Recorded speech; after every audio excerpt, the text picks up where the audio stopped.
À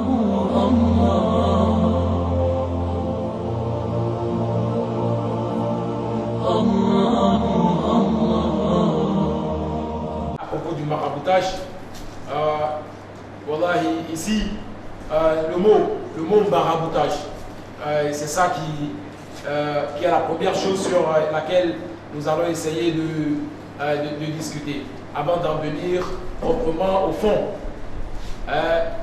de tout ce qui se passe à l'intérieur du maraboutage.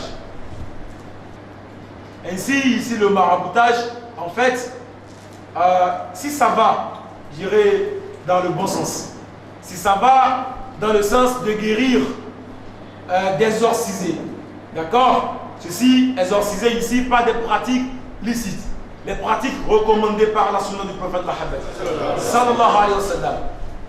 Je ne parle pas encore de la ruqiyya, je vais parler d'abord de la nature, de ce que la nature nous offre comme des feuilles naturellement.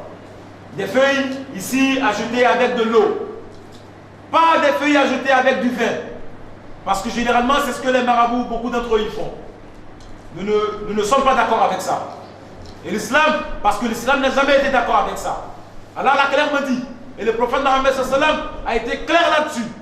Il n'a pas mis votre guérison dans ce qu'il vous a interdit. Voilà. Donc dire que la feuille ici, la feuille elle est naturelle, elle est autorisée, elle est licite. Mais le vin que vous ajoutez à la feuille, quand le marabout ici, il met le vin dans la bouteille, avec les morceaux d'arbres, les morceaux, les tranches de racines, et qu'il met ça dans la bouteille et qu'il ajoute le vin. Comment le marabout veut qu'on soit d'accord avec lui? On ne peut pas être d'accord avec lui. On est d'accord avec les racines, mais avec de l'eau, avec une boisson, une autre boisson, en dehors du vin et de l'alcool. Il n'y a pas de problème. Donc ici, j'ai abordé les deux côtés en même temps, dans le bon sens, dans le mauvais sens. Donc le bon sens ici, c'est lorsque vous utilisez le marabout, lorsque vous allez chez lui et qu'il vous donne des choses qui sont licites. Les feuilles, les versets coraniques. Et encore les versets coraniques qui sont droits, qu'on n'a pas mélangés. Parce qu'il y a beaucoup d'entre eux, ils intervertissent. Ils mettent le début du verset à la fin. Ils mettent la fin là au début. Ça c'est quoi? C'est quelle pratique ça? Et on dit qu'on est en train d'exorciser. Et ils vont vous faire croire que c'est licite. Parce que quoi? Parce que vous avez vu que c'est de l'arabe. C'est pas parce que c'est de l'arabe là que c'est recommandé. Wallah, c'est pas licite. Quand c'est une lecture, enfin des versets du Coran que vous avez lu, il n'y a pas de problème. Il n'y a pas de problème. Même de l'eau simple que vous prenez, que vous lisez, vous faites des évocations dedans, Inch'Allah, il n'y a pas de problème. Donc ici, le maraboutage, en fait, ça dépend de ce que le marabout met dans son maraboutage. Ce que nous avons entendu ici par maraboutage, c'est lorsque vous faites des divinations, vous invoquez les djinns, et ici vous mettez même le Coran devant et que vous invoquez des esprits en dehors d'Allah. Et que vous invoquez des djinns, ici, pour résoudre le problème d'un homme, ici, et pour pouvoir prendre de l'argent sur celui-ci. Voilà, et ça, c'est pas recommandé. Ça, c'est pas bon. Ça, c'est interdit. C'est fortement interdit. Donc, par rapport au maraboutage, c'est ça. Lorsque vous allez et que vous sentez, si vous-même, parce que le marabout, il a décidé, il veut avoir de l'argent. Il n'y a pas de problème.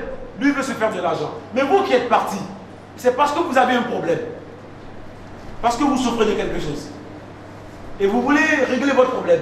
Si vous sentez que, avec la foi que vous avez, si vous sentez qu'il a commencé à vous donner des choses douteuses, des choses qui ne vous paraissent pas claires, là, il faut lui poser la question. Il faut lui demander, ça là c'est quoi? Ça là, ça dit quoi? Ce qui vous avez mis ici, ça là, ça, qu'est-ce que ça dit? Demandez sincèrement. S'il vous dit la vérité et que dans son explication, il n'y a rien qui est en rapport avec les djinns, avec les esprits, avec une divinité, un fétiche et tout, prenez, il n'y a pas de problème. Et que c'est le nom d'Allah, c'est le nom du Seigneur, il n'y a pas de problème. Allah a dit, il a envoyé le Coran, shifa'an wa rahma lil alamin. Il a envoyé le Coran comme une guérison. Alors si le monsieur, il a sorti son remède à travers les versets coraniques, n'y a pas de problème. Il n'y a pas de problème. Qu'Allah nous pardonne. Mais si vous-même, vous sentez que dans ce qu'il vous a donné, ou bien dans ce qu'il vous a fait, si vous sentez qu'il y a quelque chose de flou, Wallah, ne prenez pas. Wallah, ne prenez pas. Maintenant, si vous avez honte de lui refuser ça, et que vous prenez, arriver à la maison, il faut jeter ça. Wallah, il faut envoyer ça quelque part. Wallah. Parce qu'Allah, Wallah, Allah, c'est ce que vous faites. Hein. Si vous ne savez pas, si vous insistez que vous prenez ça, parce que vous avez beaucoup dépensé avant qu'il ne fasse ça, et que vous avez su, malgré que vous avez su que ça c'est le nom de Shaitan, ou bien c'est le nom de djinn, de fétiche, ou bien on a tué un coq, on a versé le sang sur ça. Wallah, et avant de faire ça, et vous avez pris, Wallah, la chose, le mal pour lequel vous avez fait ça, si vous ne savez pas faire, ça va s'aggraver. Wallah, ça va s'aggraver. Et vous allez subir pire que ce que vous avez subi avant ça. Voilà qu'Allah nous en préserve. Amen.